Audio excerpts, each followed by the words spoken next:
Қайырлы күн достар, бүгін мен осындай керемет чебуректің рецептісімен бөлісетін боламын. Мұнда ең бастысы чебуректің қамыры, ал салмасына өздеріңіз қалаған салманы қосуға болады.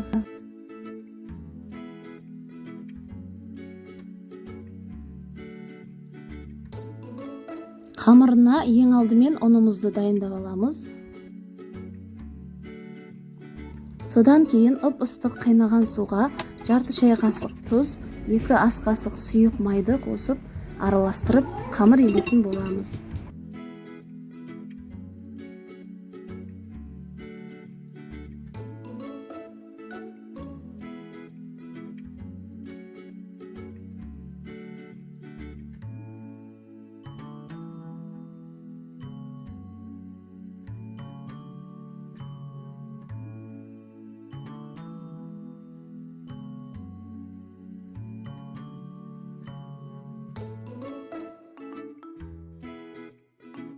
Қамырды бетін жауып қоямыз. Енді салмасын дайындаймыз. Ол үшін бізге қайнатылған жұмыртқа, ұсақтап туралған көк пияз, майонез немесе қаймақ, қара бұрыш және тұз қажет болады. Барлығын жақсылап араластырамыз.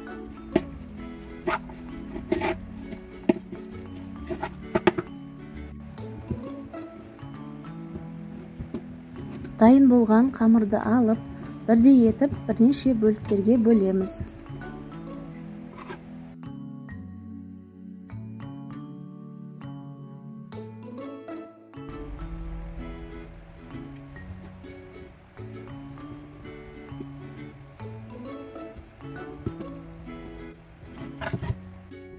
Қамырды жұқа етіп жайып аламыз. Қамырдың жұқалығы пельмен қамырынан сәл ғана қалың болса жарайды.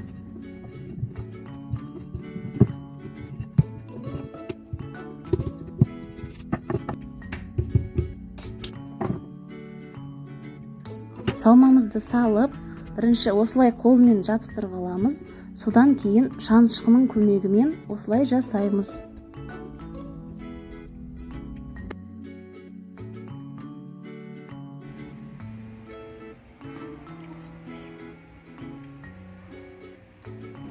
Енді чебуректерімізді қызып тұрған майда 2 беті қызарғанша қуырып аламыз.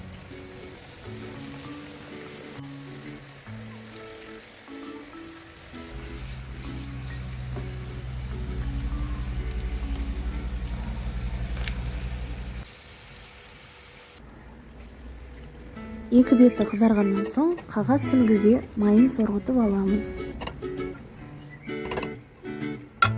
Барлығын осылай пісіріп аламыз.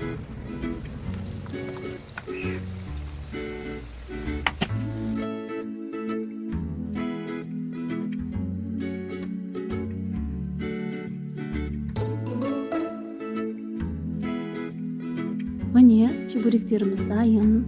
Өте дәмді болды. Сіздер де жасап көріңіздер. Видео ұнаса, каналыма жазылып, пікір қалдыруды ұмытпаңыздар.